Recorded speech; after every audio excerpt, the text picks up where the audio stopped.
ఇప్పుడు ఢిల్లీలో ఉన్న ప్రస్తుతం జంతర్ మంతర్ కి పోవడానికి వీలు లేకుండా మొత్తం అందరు పోలీసులు ఉన్నారు. అక్కడ బారిగేడ్లు పెట్టేసి విద్యార్థులను ఎక్కడెక్కడ అరెస్టులు చేస్తున్నారు, డిటైన్ చేస్తున్నారు. ఇంకో ముఖ్య విషయం ఏంటంటే ఢిల్లీ మొత్తంలో పబ్లిక్ ట్రాన్స్పోర్ట్ మొత్తం బంద్ చేసిండ్రు. దాన్ని బంద్ చేయడం వల్ల కొంతమంది మెట్రోల దగ్గర ఆడ ఈడ స్లోగన్స్ ఇచ్చుకుంటూ ఉన్న వాళ్ళని కూడా డిటైన్ చేసేసిండ్రు.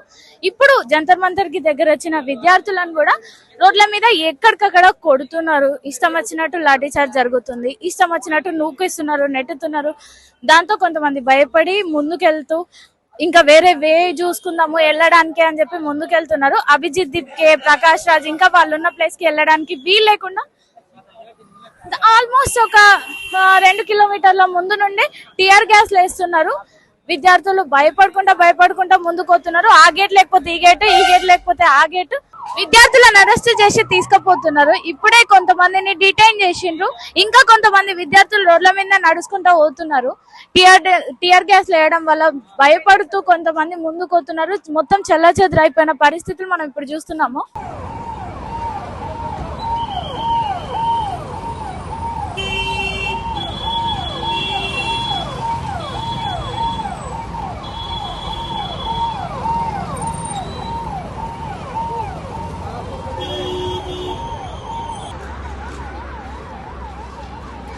वैसे अंकल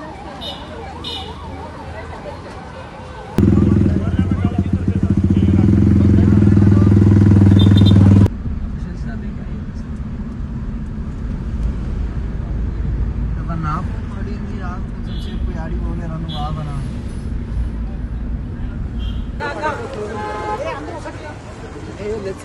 అందరూ ఒకటే దగ్గర ఉన్నారు.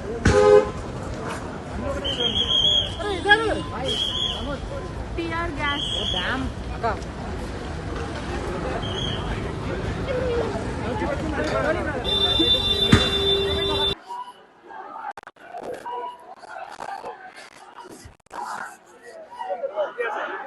है आपका?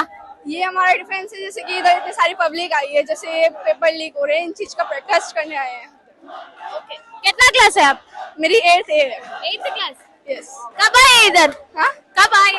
मेरी छुट्टी हुई है स्कूल की, अभी 1:30 पे मैं यहाँ पर आ गई. दिल्ली पे पूरा ट्रांसपोर्ट बंद हो गए ना, कैसा है स्कूल से? दिल्ली पे पूरा ट्रांसपोर्ट बंद हो गए ना, कैसा है? हमें बहुत मुश्किल से आना पड़ा. यहाँ पे पुलिस वाले डंडे भी मार रहे थे, जैसे कि हम यहाँ पे बच के आए हैं. हमें पैदल आना पड़ा और बस का रूट भी बंद था सब, इसलिए हमें पैदल आना पड़ा. आपका पेरेंट्स है इधर? हाँ, इधर है, पता नहीं एक बार है.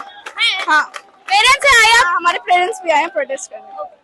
ఇప్పుడు మేము ఏడున్నామంటే జంతర్ మంతర్ దగ్గర కొంచెం దగ్గరలో ఒక ప్లేస్ లో విద్యార్థులందరూ కూర్చొని స్లోగన్స్ ఇస్తున్నారు. ఎందుకంటే ఈడ మొత్తం ఆపేయడం వల్ల వీళ్ళందరూ ఒక ప్లేస్ లో కూర్చొని ఇస్తున్నారు. లోపలికి పోవడానికి వాళ్ళకు అవకాశం ఇవ్వట్లేనందున వాళ్ళు ఇక్కడ ఉండి ఇస్తున్నారు.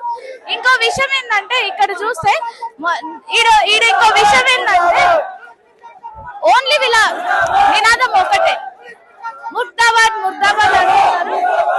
ధర్మేంద్ర ప్రధాన్ ఇస్తిఫాదో అని చెప్పి ఒక్కటే నినాదం వినిపిస్తుంది. ఇంకో విషయం ఏంటంటే వందే మాతరం అని వినిపిస్తుంది. కొన్ని ఛానల్స్ ఇక్కడికి వచ్చి తప్పుడు సమాచారం ఇవ్వడం వల్ల మాకు ఇబ్బంది అవుతుంది అని చెప్పి కూడా కొంతమంది చెప్తున్నారు. తప్పుడు సమాచారం ఏంటంటే వీళ్ళు మంచిగా రోడ్లన్నీ బ్లాక్ చేస్తున్నారు, మొత్తం పిచ్చి చేస్తున్నారు. వీళ్ళు విద్యార్థులు, వీళ్ళు చూస్తే పెద్ద పెద్ద మనుషుల్లాగా ఉన్నారు, కానీ విద్యార్థులు అని చెప్పి మధ్యలోకి వస్తున్నారు అని చెప్పి చెప్తున్నారు. కానీ ఈడ పరిస్థితి చూస్తే ఎట్లుంది మీకు కనిపిస్తుంది. ఈడ స్లోగన్స్ ఇస్తిఫాదో ఇస్తిఫాదో తప్ప మీకేం వినిపించకపోవచ్చు. అందులో వందే మాతరం అంటున్నారు. ఈడ కులము, మతము, ప్రాంతము, వయస్సుతో తేడా లేకుండా చాలా మంది వచ్చున్నారు. నీట్ అభ్యర్థులలో కొంతమంది సూసైడ్ చేసుకున్న పిల్లలు ఉన్నారు. ఆ అభ్యర్థుల పేరెంట్స్ కూడా ఇక్కడికి వచ్చి నినాదాలు చేసుకుంటూ కూర్చున్నారు. మీరు చూడొచ్చు ఎంత మంది విద్యార్థులు ఉన్నారు.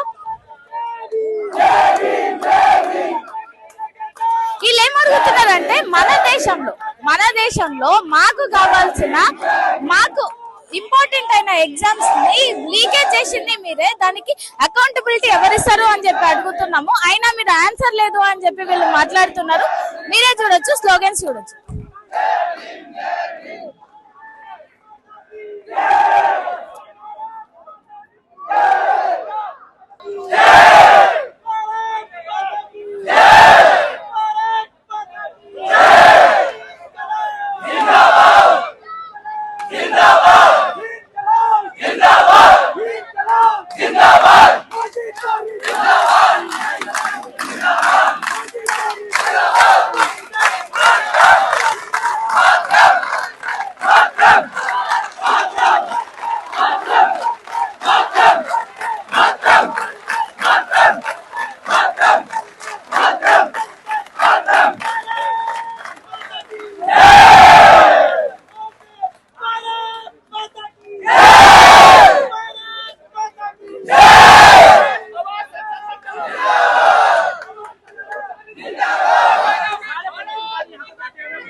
ఇట్లాంటి గుంపులు దాదాపు ఒక 10-20 ఉండుంటాయి. ఒక్కొక్క రోడ్ లో ఒక్కొక్కళ్ళు ఇట్లా అందరూ గుంపులుగా డివైడ్ అయిపోయి స్లోగన్స్ చేయడము, వాళ్ళు బ్యారికేడ్లు పెట్టినా కూడా వినకుండా వాళ్ళని తోసుకుంటూ పోవడం కూడా జరుగుతుంది. ఎందుకంటే ధర్మేంద్ర ప్రధాన్ రిజైన్ అయ్యే వరకు మేము ఇట్లానే ఉంటాము. ధర్మేంద్ర ప్రధాన్ రిజైన్ చేయండి. ఈ రోజు జరిగిన సభలు ఏదైతే ఉన్నాయో అవి ఖచ్చితంగా మూర్ఖత్వపు సభలు అని చెప్పి ఈడ అంటున్నారు. మూర్ఖత్వం అని ఎందుకు మాట్లాడుతున్నాం అంటే, ఇంత దారుణంగా జరుగుతుంటే దేశంలో ఏం పట్టనట్టు మీరు ఇష్టం వచ్చినట్టు ఈ రోజు జరిగిన రాజ్యసభలో మీరు చేసేదంతా కుట్రలే అని చెప్పి ఇడున్న వాళ్ళు అందరు మాట్లాడుతున్నారు.